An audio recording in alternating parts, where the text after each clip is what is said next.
युगों युगों से चली आ रही भारतीय सभ्यता और इस सभ्यता में प्रचलित अनगिनत कहानियां।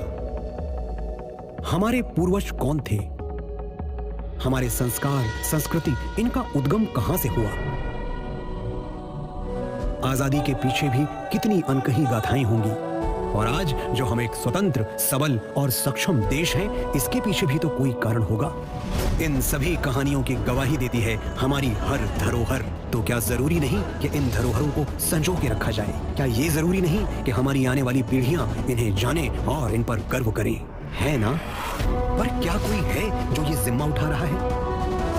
क्या कोई है जो इन्हें वो सम्मान दे रहा है जिसकी ये हमेशा से हकदार थी?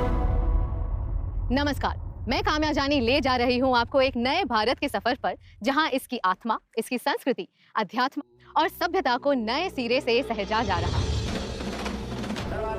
सोमनाथ से लेकर केदारनाथ तक देखेंगे भारतीय संस्कृति के पुनर्निर्माण की कहानी। धोलावीरा से लेकर पुराने किले तक जुड़ेंगे प्राचीन भारतीय सभ्यता के साथ।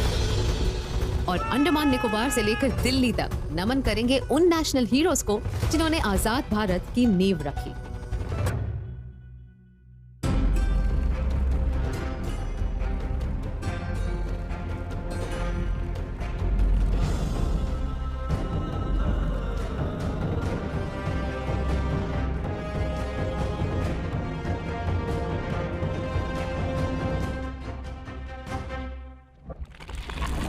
शुरुआत करते हैं सतयुग से।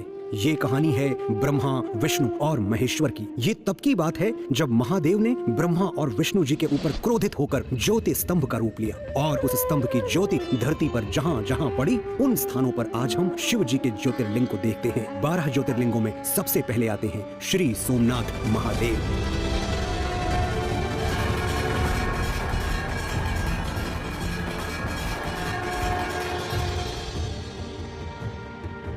देश के एंशिएंट और प्रोमिनेंट मंदिरों में से एक, an architectural marvel, the first of the 12 ज्योतिर्लिंगास, this is Somnath धाम। ये मंदिर रेजिलियंस की कहानी कहता है, भारत की कहानी कहता है।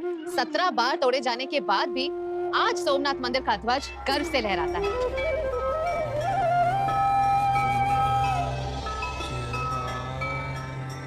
अगस्त 2021 में प्राइम मिनिस्टर मोदी ने इस मंदिर के कई प्रोजेक्ट्स इनॉग्रेट किए और अब इस स्पिरिचुअल सेंटर को प्रसाद स्कीम के तहत वो इंफ्रास्ट्रक्चर और सुविधाएं मिली है जो आने वालों के एक्सपीरियंस को और भी इमर्सिव बनाएंगे। और आज लाभ ये हो रहा है कि इन सारी चीजों ने भारत के टूरिज्म को भी एक बहुत बड़ा बल दिया है। भारत की नई पीढ़ी को हमारी उन पुरातन महान परंपराओं को तरफ नए सिरे से देखने का एक आकर्षण बना है।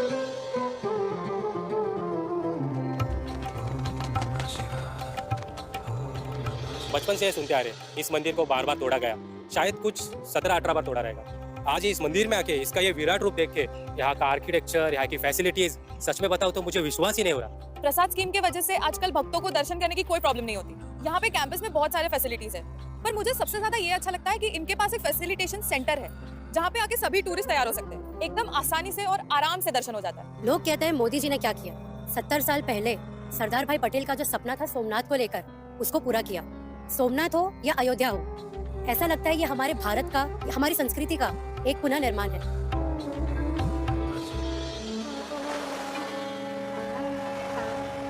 Prime Minister Modi has also laid the foundation of a grand Parvati temple which is right next to the main temple.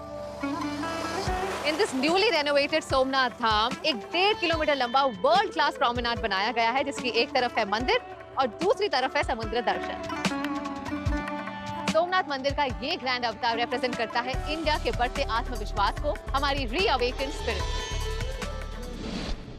जब दुशाणा असुर ने तबाही मचाई, उससे लड़ने के लिए महादेव ने महाकाल का रूप धारण कर लिया। चलते हैं उस भूमि पर जहां महाकाल स्वयं प्रकट हुए थे।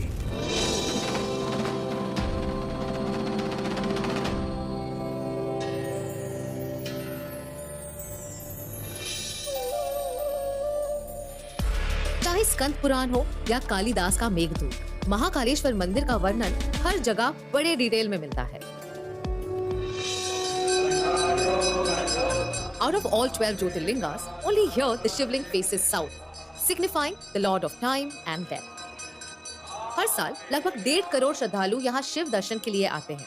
लेकिन इतने लोगों को संभालने के लिए यहाँ का इंफ्रास्ट्रक्चर पर्याप्त नहीं था। A lot of congestion made the pilgrimage a daunting task. लेकिन लोगों के सेंटिमेंट्स की रिस्पेक्ट करते हुए अब प्रधानमंत्री मोदी जी ने इस धाम का कायाकल्प करने का बीड़ा उठाया। महाकाल लोक में लौकिक कुछ भी नहीं है। शंकर के सानिध्य में साधारण कुछ भी नहीं है। सब कुछ अलौकिक है, असाधारण है, अविस्मरणीय है। जय जय महाकाल।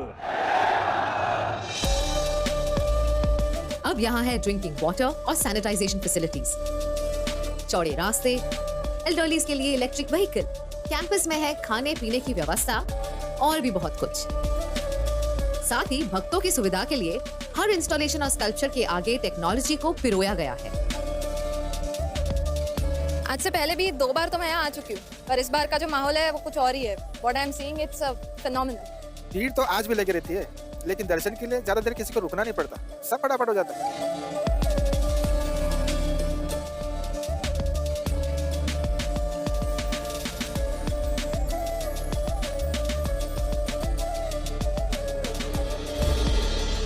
महाकालेश्वर धाम आकर सच में ऐसा लगता है जैसे समय और मृत्यु से परे भी एक शक्ति है जिसकी कृपा दृष्टि हम सब पर हमेशा बनी रहती है। जय महाकाल।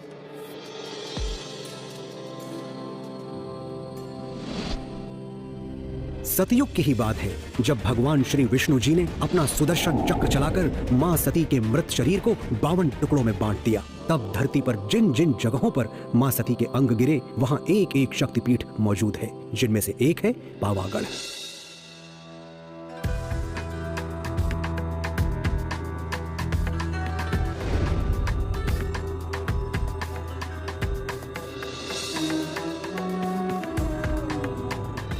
पावागढ़ देश के 52 शक्तिपीठों में से एक है। 15th सेंचुरी में गुजरात के छठे सुल्तान महमूद बेगड़ा ने इस मंदिर का शिखर तोड़ दिया और यहाँ 500 सालों तक ध्वजा नहीं लहरा पाई।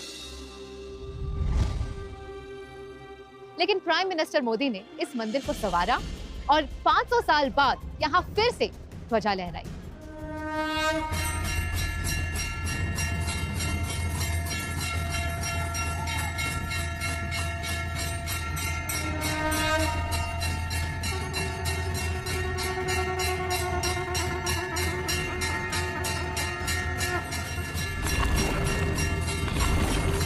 आज सदियों बाद पावागढ़ मंदिर में एक बार फिर शिखर पर ध्वज फहरा रहा है। ये शिखर ध्वज केवल हमारी आस्था और आध्यात्म का ही प्रतीक नहीं है। ये शिखर ध्वज इस बात का भी प्रतीक है कि सदियां बदलती हैं, युग बदलते हैं, लेकिन आस्था का शिखर शाश्वत रहता है। माँ काली माता की जय।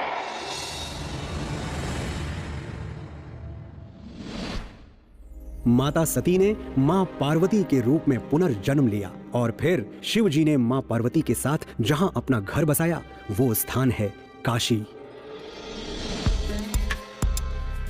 वही काशी जो भोलेनाथ के त्रिशूल पर टिकी है।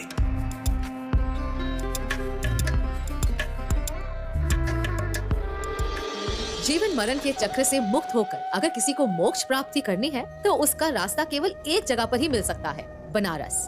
यहाँ बसते हैं हमारे जग के दाता श्री काशी विश्वनाथ। मंदिर के चारों ओर इतनी संकरी गलियां, गंदगी और अव्यवस्था हुआ करती थी कि श्रद्धालुओं का तीर्थ यात्रा पवित्र मन से करना दूभर हो जाता। अगर ये आज की पीढ़ी को हमें दिखाना है तो कहीं गंदगी के पास इतनी बड़ी भव्य व्यवस्था है तो भी हम उसको प्रभावित नहीं कर सकते, क्योंकि वो वही देख करके वो जो देखना चाहिए वो छूट जाता है।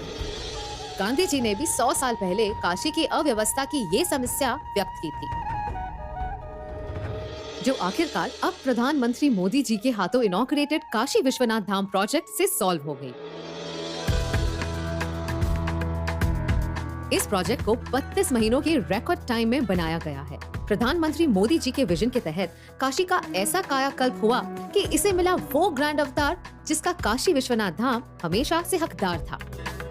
अब काशी मंदिर सीधा ललिता घाट से जुड़ा है, जिसे अब डिवोटीज रिचुअल्स के मुताबिक डायरेक्टली गंगा स्नान के बाद यहाँ से जल लेकर भोले बाबा को चढ़ा सकते हैं। 20 फीट चौड़े कॉरिडोर के साथ मंदिर को अपना एक ग्रैंड कोर्टयार्ड भी मिला है। काशी विश्वनाथ मंदिर के कंप्लीट ट्रांसफॉर्मेशन से इस ऐतिहासिक और पौराणिक टेम्पल को मिली है वर्ल्ड क्लास अमेनिटीज, जो देश के स्पिरिचुअल कैपिटल काशी को एक वर्ल्ड क्लास स्पिरिचुअल डेस्टिनेशन भी बनाएगी। ये तब की बात है जब सरजू किनारे सूर्यवंशी दशरथ के यज्ञ से जन्म हुआ मर्यादा पुरुषोत्तम का, जिनका नाम हर दिल में बसा है। चलते हैं उनकी पवित्र जन्मभूमि पर, मोक्षदायिनी श्री अयोध्यापुरी।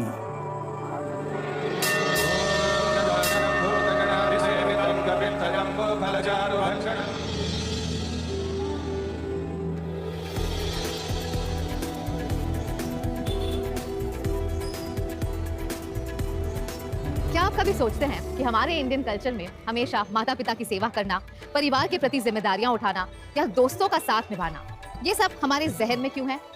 इन मूल्यों की नींव रखी भगवान श्री राम ने। सत्य के अवतार श्री राम न सिर्फ एक आदर्श पुत्र, पति या भाई थे, वो एक संपूर्ण मानव जीवन के प्रतीक थे। और आज हिंदुस्तान दुनिया भर में अपने इन्हीं वैल्यूज के लिए जाना जाता है। भगवान राम ने अयोध्या पर कई सालों तक राम राज्य चलाया, जो कि आज भी एक आदर्श और सुनहरा काल माना जाता है।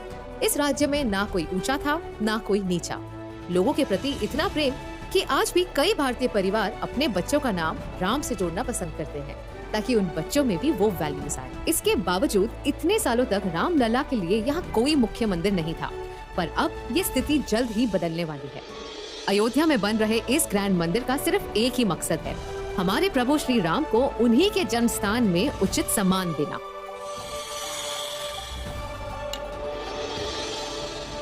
पाँच अगस्त 2020 को प्राइम मिनिस्टर मोदी जी ने यहाँ पर भूमि पूजन करके इस पावन कार्य की शुरुआत की।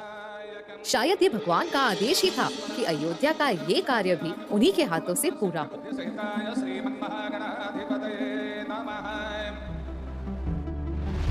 2.7 एकड़ में फैला हुआ ये मंदिर 235 फीट चौड़ा, 360 फीट लंबा और 160 फीट ऊंचा होगा। एक बार पूरा होने के बाद ये दुनिया का तीसरा सबसे बड़ा हिंदू मंदिर होगा। मंदिर के ग्राउंड फ्लोर पर होगा गर्भगृह और फर्स्ट फ्लोर पर प्रभु श्री राम का दरबार बनाया जाएगा।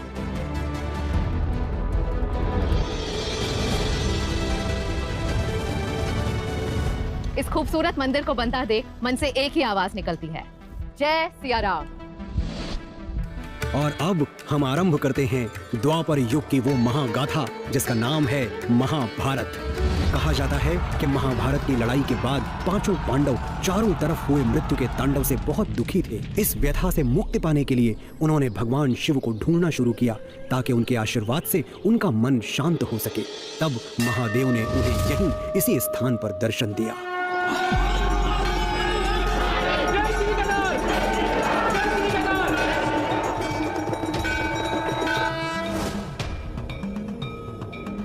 बर्फ की सफेद चादर में ढका, पहाड़ों से गिरा और 11,657 फीट की ऊंचाई पे बना ये मंदिर भगवान शिव का 11वां ज्योतिर्लिंग है। इस मंदिर के गर्भगृह में विराजते हैं स्वयंभू सदाशिव। 2013 की भयानक बाढ़ ने यहाँ ऐसी तबाही मचाई कि लैंडस्लाइड से यहाँ के घर, बिल्डिंग्स और दुकानें पानी में बह गए। 6,000 से भी ज्यादा लोगों की जानें गई। हालांकि केदारनाथ के मुख्य शिवलिंग डैमेज होने से बच गई, पर बारिश और लैंडस्लाइड ने इसके कैंपस को काफी नुकसान पहुँचाया। लोग तो ये भी कहने लगे थे कि इस मंदिर का दोबारा खड़ा हो पाना अब मुश्किल है। 2013 में केदारनाथ धाम की पुनर्स्थापना की मांगों को पूरी तरह अनदेखा किया गया था, लेकिन 2014 में जब मोदी जी प्रधानमंत्री बने तो लोगों की आस फिर से जागी। क्योंकि इन पहाड़ों से मोदी जी का नाता पुराना है, तो ये स्वाभाविक था कि उन्होंने इसके जीर्णोद्धार का बीड़ा उठाया। बर्फबारी के बीच भी मेरे हमारे श्रमिक भाई बहन जो पहाड़ों के नहीं थे, बाहर से आए थे, वे ये ईश्वरीय कार्य मान करके बर्फ वर्षा के बीच भी, माइनस टेम्परेचर के बीच भी काम छोड़ करके जाते नहीं थे, काम करते रहते थे। तब जाकर के ये काम हो पाया है। आज जो कुछ भी काम हो रहा है उसमें धार्मिक गतिविधि के लिए सरकारी खजाना उपयोग नहीं जा रहा है, व्यवस्थाओं के लिए विकास किया जा रहा है, ताकि मेरे देश के नागरिक का जो हक है, जो सुविधा पाने का उसका अधिकार है, उसको अधिकार मिलना चाहिए। बहुत ही अच्छा सुखद अनुभव हो रहा है और माननीय प्रधानमंत्री मोदी जी अपने दिशा निर्देश से और अच्छे कार्य से मंदिर समिति को और रास्ते को बहुत ही सुलभ बना दिया है। शंकराचार्य जी ने भारत की चेतना में फिर से प्राण फूके और हमें हमारी आर्थिक परमार्थिक उन्नति का मंत्र बना दिया। केदारनाथ धाम का नया रूप दर्शाता है नए भारत को, जो अपनी पहचान को न सिर्फ अपना रहा है बल्कि उस पर गर्व भी कर रहा है। अगर बृहद स्तर पर देखें, अगर ये महसूस करें कि ये क्यों हुआ, ये परिवर्तन क्यों हुआ, तो आप पाएंगे कि ये किसी भगवान के भक्त का ही काम हो सकता है।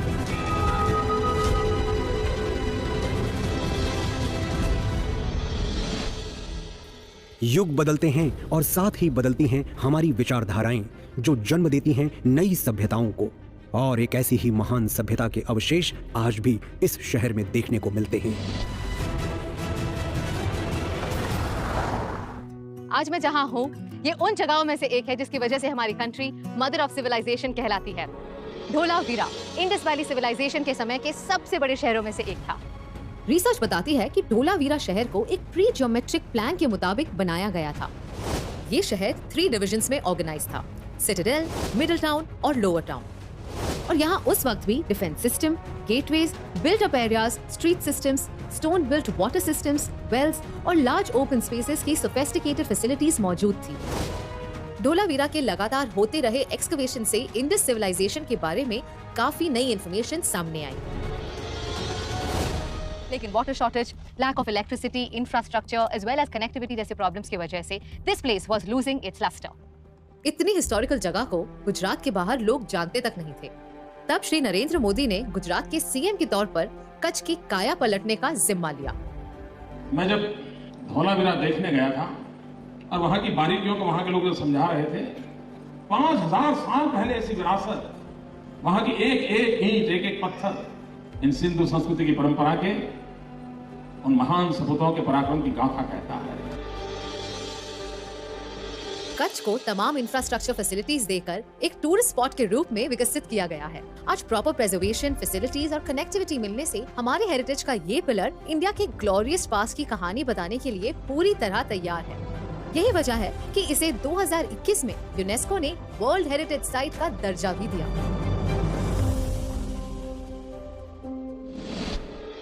इन्हीं सभ्यताओं से जन्म लिया अनेक साम्राज्यों ने, और जब चारों तरफ युद्ध का तांडव मच रहा था, तब गुरु नानक देव जी ने इस भूमि से एक पावन कार्य का शुभारंभ किया।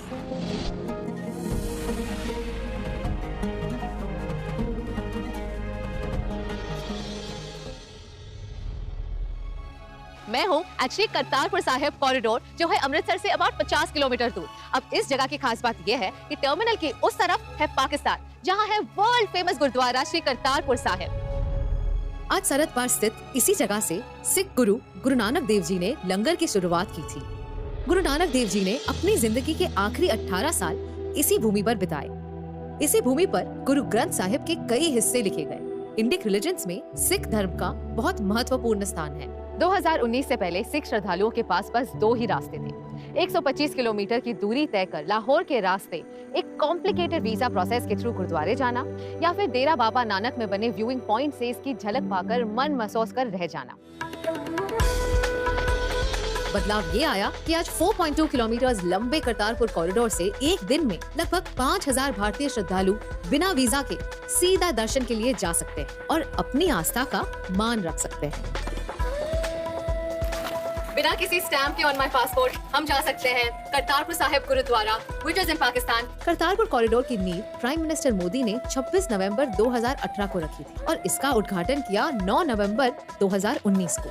बहुत बढ़िया लगा है, अभी अच्छा कर दिया गवर्नमेंट ने, अच्छी तरह से जा सकते हैं। परमात्मा की अरदास करते सी असीं परमात्मा लेके आए ते असीं खूब दर्शन कीते, महाराज ने सानूं आप बुला लिया।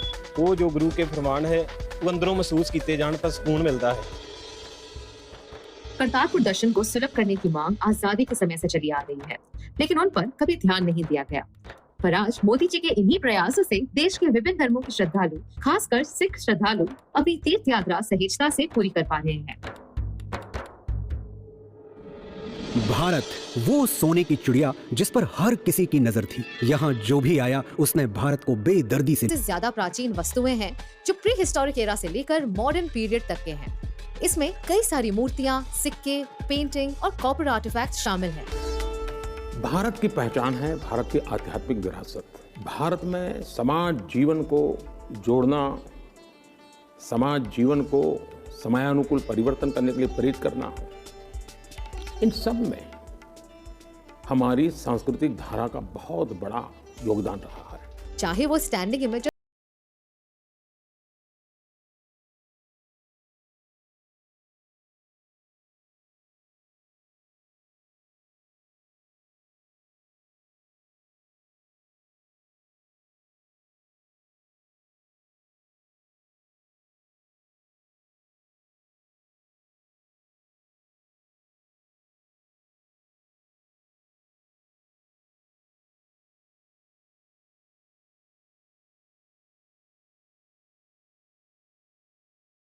कर सके। सतयुग से लेकर कलयुग तक इतनी कहानी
वीरों को एक साथ फांसी दी गई तो कभी टॉर्चर करने के नए तरीके आजमाए गए।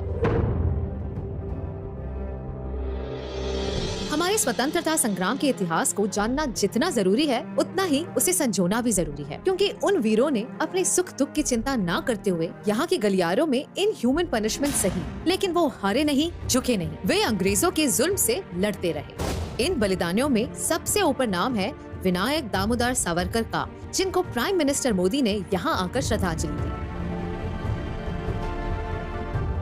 अब आज सेल्युलर जेल का पुनर्निर्माण हुआ, टूरिस्ट जाते हैं तो वो प्रेरणा लेकर के आते, अच्छा जिस आजादी का सांस मैं ले रहा हूँ, मेरे आजादी के सांस के लिए इन लोगों ने इतना कष्ट झेला था, उनको प्रेरणा मिलती है। पोर्ट ब्लेयर में सिर्फ सेल्युलर जेल की ही नहीं, एक वक्त पर रॉस आइलैंड कहे जाने वाले आइलैंड की भी एक दिलचस्प कहानी है। भारत के इतिहास की बात की जाए तो नेताजी सुभाष चंद्र बोस का नाम हमेशा आता है। His contribution towards the freedom of India has been huge। पर बहुत ही कम लोग ये जानते हैं कि उन्होंने आजाद हिंद फौज की नींव रखी, जिसने अंडमान एंड निकोबार आइलैंड्स को आजाद करवाया इन द ईयर 1942, यानी भारत की आजादी से 5 साल पहले। जो काम पहले ही हो जाना चाहिए था पर नहीं हो पाया, उसे आजादी के 7 दशकों बाद 30 दिसंबर 2018 को प्राइम मिनिस्टर नरेंद्र मोदी ने किया। नेताजी की इस विरासत को सम्मान देते हुए इस नील आइलैंड का नाम बदलकर शहीद द्वीप और हैवलॉक आइलैंड का नाम बदलकर स्वराज द्वीप कर दिया। सिर्फ इतना ही नहीं, नेताजी की 126वीं जयंती पर प्रधानमंत्री श्री नरेंद्र मोदी जी ने अंडमान और निकोबार द्वीप समूह के 21 द्वीपों के नाम बदलकर उन्हें परमवीर चक्र पुरस्कार विजेताओं के नाम पर रख दिया। और इस तरह इन द्वीपों को गुलामी के प्रतीकों से आजादी मिल गई। अब हम आजादी के इतिहास का सबसे दुखद पन्ना पलटने जा रहे हैं। ये वो जगह है जहां आज से करीब 100 साल पहले भारत की रूह को दहलाने की कोशिश हुई थी। 13 अप्रैल 1919 को 2 फ्रीडम फाइटर्स के अनफेयर अरेस्ट के खिलाफ पीसफुल प्रोटेस्ट करने आई भीड़ को अंग्रेजों ने मौत के घाट उतार दिया। जनरल डायर के ऑर्डर पर जलियांवाला बाग की सिंगल एग्जिट को पूरी तरह ब्लॉक किया गया और फिर ब्रिटिश सोल्जर्स ने बिना किसी वार्निंग के यहाँ मासूमों की लाशें बिछा दी। ये शर्मनाक हादसा इंडियंस की स्पिरिट को तोड़ने के लिए ऑर्केस्ट्रेट किया गया था। इस दीवार पर आज भी बुलेट मार्क्स के निशान हैं जो जनरल डायर ने बिना किसी वार्निंग या अनाउंसमेंट के बेकसूर हिंदुस्तानियों पर चलवाई थी। लेकिन आज उसी जगह को कुछ यूं संजोया गया है जो हमें अपने इतिहास को लेकर सेंसिटाइज करे। जलियांवाला बाग वो स्थान है जिसने सरदार उधम सिंह, सरदार भगत सिंह जैसे अनगिनत क्रांतिवीरों, बलिदानियों हिंदुस्तान की आजादी के लिए मर मिटने का हौसला दिया। 2021 में पीएम मोदी जी ने जलियांवाला बाग स्मारक का इनॉग्रेशन किया, जिसके तहत इस साइट को प्रिजर्व किया जा रहा है। जलियांवाला बाग का स्मारक का आधुनिक रूप देश को मिलना हम सभी के लिए बहुत बड़ी प्रेरणा का अवसर है। शहीदी कुएं को बेहतर लॉन्जिटिविटी देने के लिए प्रोटेक्टिव ग्लास से घेरा गया है। सैल्वेशन ग्राउंड पर हम शहीदों को भावभीनी श्रद्धांजलि दे सकते हैं। यहाँ हमारे फ्रीडम फाइटर्स के कोट्स इंग्रेव किए गए हैं। 4 गैलरीज बनाई गई हैं जो आने वालों को उस समय, उन लोगों और उस एहसास से जोड़ती है जिसे इस जमीन ने जिए हैं। मोहनदास करमचंद गांधी हमारे बापू, जिन्होंने न सिर्फ भारत को अपनी लड़ाई लड़ना सिखाया बल्कि पूरी दुनिया को जीने का एक नया मार्ग भी दिखाया। इनके बारे में जानने के लिए इससे बेहतर स्थान क्या हो सकता है।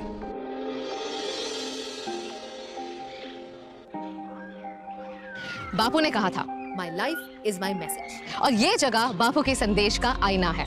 साबरमती आश्रम यानी हमारे बापू का घर, और ये वही आइकॉनिक जगह है जहां 1930 में उन्होंने दांडी मार्च की शुरुआत की।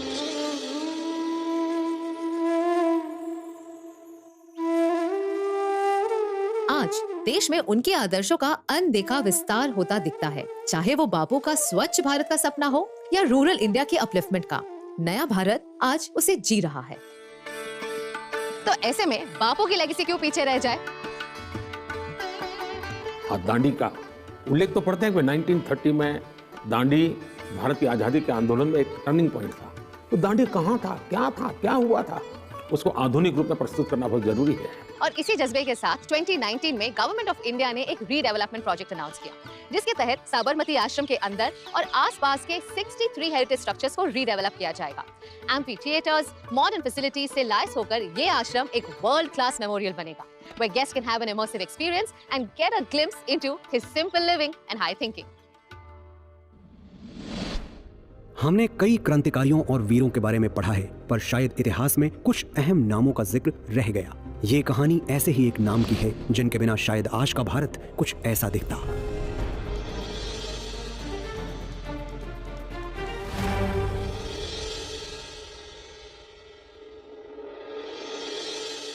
जब हिंदुस्तान की नाजुक हालत है तब हमें क्या करना है? इस नाजुक हालत में हमें हमारी सरकार, हमारी हुकूमत है, उसको ठीक नहीं करेंगे और उसको साथ नहीं देंगे तो हमको नुकसान होगा। भारत के 562 प्रिंसली स्टेट्स को यूनाइट कर यूनियन बनाने वाले इस चहीते नेता का नाम इतिहास के पन्नों में कहीं खो गया। But today, he stands 597 feet tall as a constant reminder of his contributions, grit and nationalism.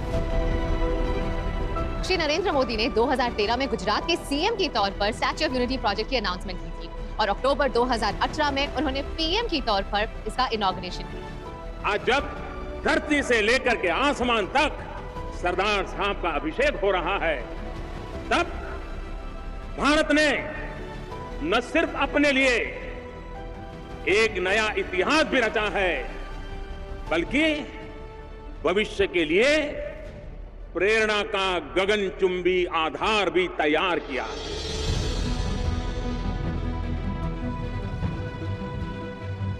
जनता की इस नायक की स्टैच्यू बनाने में प्राइम मिनिस्टर ने जन भागीदारी की मुहिम चलाई। हम पूरे देश में हर जिले में ये लोहे का औजार एकत्र करने का अभियान चलाना चाहते हैं। गुजरात के हर कोने से लोगों ने लोहा दान किया जो इस स्टैच्यू में इस्तेमाल हुआ, और जितने प्यार से प्रधानमंत्री ने इस स्टैच्यू को देश के नाम किया, उतने ही प्रेम से लोगों ने इसे अपनाया भी। इस स्टैच्यू के लिए जब लोग हमारे गांव में आए थे लोहा मांगने के लिए, तब हम सभी ने इस स्टैच्यू के लिए लोहा दान किया था। આટલો વિશાળ સ્ટેચ્યુ આટલી જલ્દી બની જશે ખરેખર મને વિશ્વાસ નથી થઈ રહ્યો. બહુ જ સારું લાગે છે. તમે કોઈ પણ બિઝનેસ લો અહીંયા બધાને જ ફાયદો થયો છે. रियल एस्टेट बिजनेसेस हो या फिर ट्रांसपोर्टेशन का धंधा हो या फिर रिक्रिएशनल एक्टिविटीज हो, एक छोटा सा फूल का भी धंधा होगा ना, हर किसी को यहाँ पे मुनाफा मिला है. और इसकी ओपनिंग के पहले ही 11 दिनों में 1,28,000 टूरिस्ट आए थे और by November 2019 daily average of tourist was 15,000, statue of liberty से कहीं ज्यादा. अब हम आ गए हैं on the 45th floor of the statue which literally feels like the heart and soul of Sardar Vallabh Bhai Patel. उनका हमेशा से ही एक सपना था कि यहाँ एक डैम बने, बट 1950 में उनका देहांत हो गया जिस वजह से उनका ये सपना पूरा ना हो सका. But today his beautiful statue is facing the Sardar Sarovar dam which feels like a perfect tribute to this leader. दूर से तो ये स्टैच्यू बहुत ही ह्यूज दिखता ही है, बट पास आकर you realise what an engineering marvel this is और कितनी डिटेलिंग और हार्ड वर्क से इस ब्यूटीफुल स्टैच्यू को बनाया.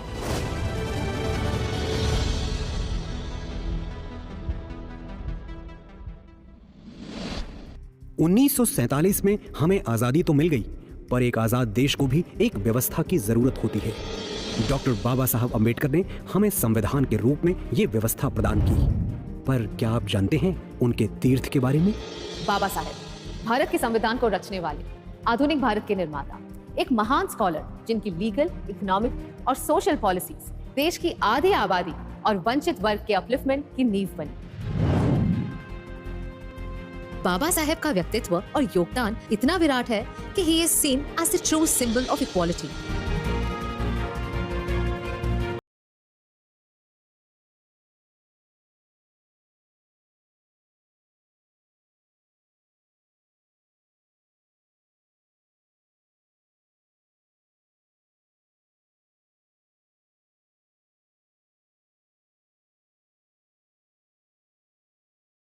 वो एकदम नीचे पड़ाव में थे, लेकिन बाबा साहब की वजह से उनको उठाया और उनकी वजह से हम भी आज सूर्यपुर में घूमते हैं. तो उनके जो उपकार हमारे जीवन में है, हमारे समाज में है, वो अपरंपार है.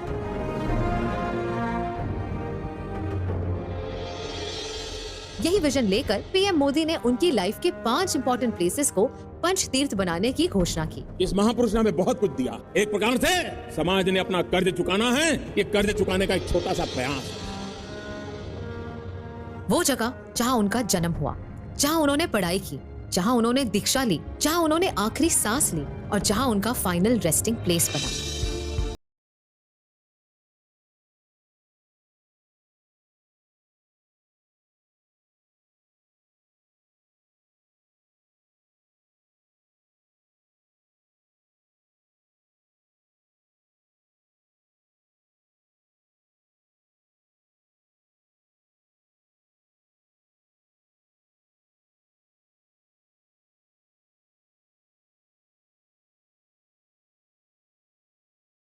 Through education.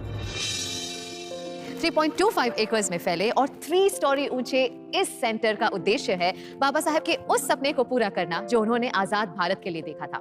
देश के सोशल और इकोनॉमिक मुद्दों पे रिसर्च से लेकर इम्प्लीमेंटेशन तक का सारा काम यहाँ पिछड़े वर्गों के उत्थान को ध्यान में रखते हुए होता है. एक ऐसे महापुरुष जिनके साथ बचपन से भेदभाव हुआ, लेकिन उन्होंने हमेशा अपना संघर्ष जारी रखा. ये पंचतीर्थ एक जरिया है बाबा साहेब की लाइफ को ट्रिब्यूट देने का और उनके कामों को सेलिब्रेट करने का.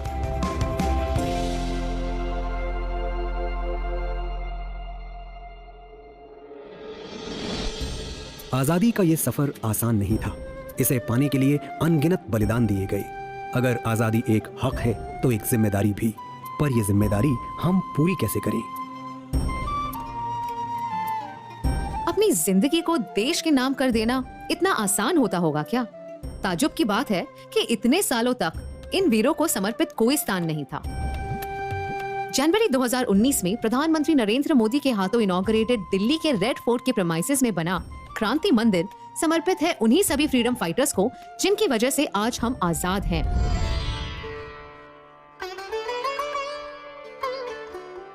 क्रांति मंदिर 5 म्यूजियम्स का एक कलेक्शन है जिनमें शामिल है हमारे नेताजी के बचपन से लेकर उनके स्वतंत्रता संघर्षों तक उनके महान जीवन की पूरी कहानी. याद जलियां म्यूजियम समर्पित है जलियांवाला बाग मैसेकर में शहीद हुए भारतीयों को और वर्ल्ड वॉर 1 के वीरों और उनके बलिदानों को. ब्रिटिश राज को 1857 की दी पहली चुनौती के संघर्ष की कहानी कहता है म्यूजियम ऑफ 1857।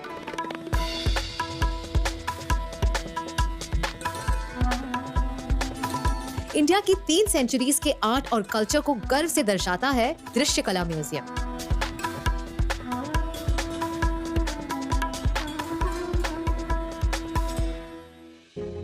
इनके अलावा क्रांति मंदिर में है आजादी के दीवाने, एक डिजिटाइज्ड म्यूजियम जो समर्पित है उन क्रांतिकारियों को जिनका नाम इतिहास में हमेशा रहेगा। क्रांति मंदिर एक कोशिश है हमें ये याद दिलाने की कि हमारी आजादी की कीमत कितनी बड़ी है और किन लोगों ने चुकाई है।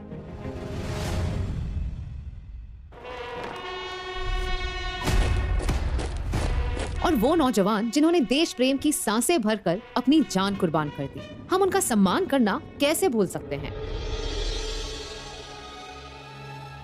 लेकिन आजादी के 70 सालों बाद भी हमारे देश में अपने जाबाजों को समर्पित कोई वॉर मेमोरियल नहीं था।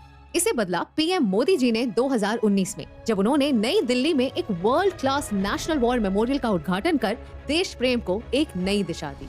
आज हमारी सेना दुनिया की सबसे ताकतवर सेनाओं में से एक है।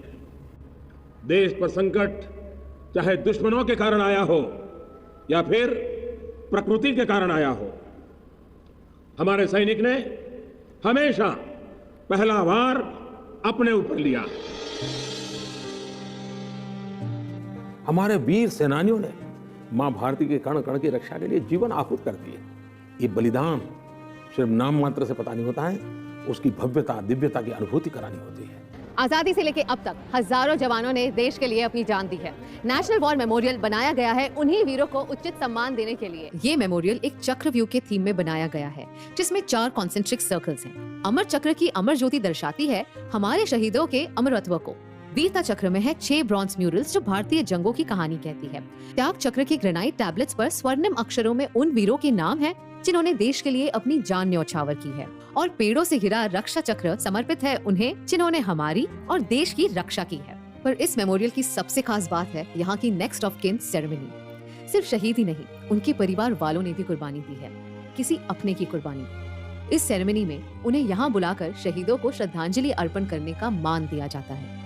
मरेंगे हम भी, लेकिन कहीं ना कहीं इन सब चीजों को देखकर ये लगता है कि मरे तो मौत मिले तो ऐसे मिले, तो मरने के बाद भी लोग हमको देखें, याद करें, क्योंकि एक भीड़ का हिस्सा तो पता नहीं कितने लोग होते चले गए, हमको पता ही नहीं है। 12 दिन 13 दिन लोग याद करते हैं, उसके बाद कोई पता ही नहीं। आज जब नेशनल वॉर मेमोरियल बनता है तो उस हर परिवार को संतोष होता है, अच्छा मेरे पूर्वजों ने मातृभूमि की रक्षा के लिए जो बलिदान दिया था, मेरा देश उनको भूलता नहीं है, आज भी याद करता है। इस नेशनल वॉर मेमोरियल के बनने से हमारे शहीदों का नाम और उनकी वीरता का ब्यौरा हमारे जहन में हमेशा जिंदा रहेगा।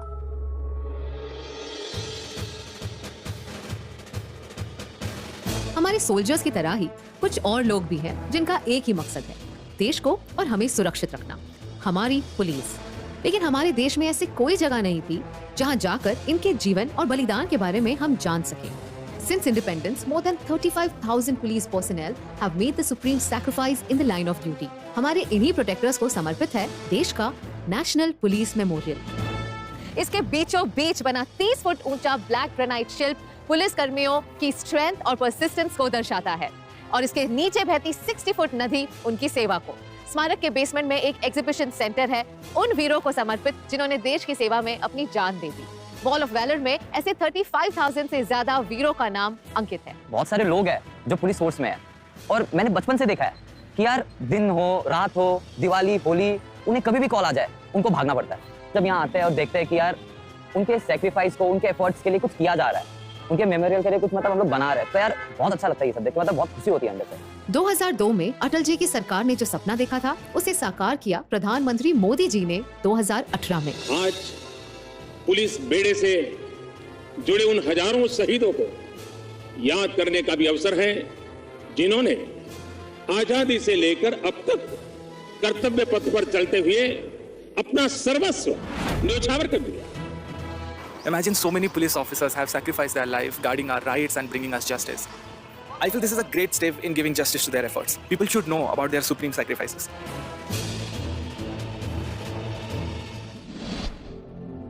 नया भारत किसी का गुलाम नहीं है, ये एक स्वतंत्र देश है जो सिर्फ लोकतंत्र की राह पर चलेगा। लेकिन शायद आज भी गुलामी की कुछ निशानियां हमारे जहन में रह गई हैं, जिन्हें निकालना जरूरी है। आइए आपको ले चलते हैं सेंट्रल विस्टा, जहां से पूरा देश चलता है। सेंट्रल विस्टा प्रोजेक्ट एक कोशिश है इंडिया की डेमोक्रेसी के सेंटर को वर्ल्ड क्लास बनाने की। इस प्रोजेक्ट में शामिल है new parliament building, central Vista Avenue, common central secretariat और नेशनल म्यूजियम जैसे मॉन्यूमेंट भी। ये आईना होगा न्यू इंडिया का, आत्मनिर्भर भारत का। यहाँ काम करने वाले पार्लियामेंटेरियंस, मिनिस्टर्स और ऑफिसर्स किसी पर राज नहीं करते, बल्कि अपना कर्तव्य निभाते हैं। तो फिर दिल्ली की सबसे इम्पोर्टेंट और पॉपुलर सड़क का नाम राजपथ क्यों हो? जॉर्ज द 5th के सम्मान में जिस सड़क को किंग्सवे कहा जाता था, हमने उसे राजपथ बनाकर ही खुशी मना ली, पर अपना माइंडसेट ना बदल पाए। इसीलिए पीएम मोदी जी ने इसका नाम राजपथ से कर्तव्य पथ करके हमारे मन से भी कॉलोनियलिज्म की एक बड़ी निशानी मिटाई। गुलामी का प्रतीक किंग्सवे यानी राजपथ आज से इतिहास की बात हो गया है, हमेशा के लिए मिट गया है। आज कर्तव्य पथ के रूप में नए इतिहास का सृजन हुआ है। कि जो चेंजेस है ना, मतलब एक्सपीरियंस करने वाले हैं। आई फील लाइक कि यहाँ पे मतलब जो आप रोड देखो या फिर आप सराउंडिंग देखो, इन्होंने ना सराउंडिंग के ऊपर, अपने रोड के ऊपर और मतलब बेसिकली बहुत वर्क करा है। इस एरिया में better security systems, lawns, sanitation facilities और भी कई सारी एमेनिटीज डेवलप की गई हैं। यहाँ पर आके जितना सुकून मिला, ऐसा लगा यहाँ पर आके फील होता है कि हम भारत माता के हैं। Only when the blood of freedom-loving Indians begins to flow, will India attain a freedom. इनकलाब जिंदाबाद। कर्तव्य पथ की दूसरी छोर पर इंडिया गेट के पास अब हमें देखने को मिलेगा 28 फीट लंबा नेताजी सुभाष चंद्र बोस का स्टैच्यू। इतिहास के इस मोड़ को तो समझिए कि जिस कैनपी को बनाया गया था किंग जॉर्ज के स्टैच्यू को लगाने के लिए, आज वही अखंड भारत के पहले प्रधानमंत्री की स्टैच्यू है, जिन्होंने इंडियन नेशनल आर्मी की स्थापना की। नेताजी की मूर्ति की स्थापना करके आधुनिक और सशक्त भारत की प्राण प्रतिष्ठा भी कर दी है। गुलामी की एक और निशानी मिटाते हुए नेताजी का ये स्टैच्यू एक मजबूत भारत और हमारे संकल्प का प्रतीक है। वो नेताजी ही थे जिन्होंने अंडमान को भारत का हिस्सा बनाया। उनके योगदान को उचित सम्मान देना हमारा फर्ज बनता है और नया भारत इसे बखूबी निभा रहा है। वो कहते हैं ना, हर कहानी का अंत एक नई कहानी का शुरुआत होता है। शायद ऐसा ही कुछ होगा इस कहानी के साथ भी। ये कहानियां सुनकर शायद हम भी अपनी संस्कृति को एक नए नजरिए से देखेंगे, हमारी ऐतिहासिक धरोहर का महत्व बेहतर समझेंगे और हमारे वीरों के बलिदानों की कहानियां गर्व से सुनाएंगे। तो मेरे साथ इंडियन कल्चर की इन दिलचस्प कहानियों का हिस्सा बनने के लिए शुक्रिया। भारत का इतिहास और इसका कल्चर इनवैल्यूएबल है। ये जितना विशाल है, इसे सहेज कर रखना उतना ही जरूरी भी है और मुश्किल भी। But when there is honesty in your intent and strength in your commitment, तो कोई मुश्किल बड़ी कहां। आज पूरे देश को यह विश्वास है कि श्री नरेंद्र मोदी का उठाया हुआ यह कदम पीढ़ियों तक हमारा सर गर्व से ऊंचा रखेगा। This is a joint step towards honouring our heritage, history and heroes, and this is just the beginning. Jai Hind.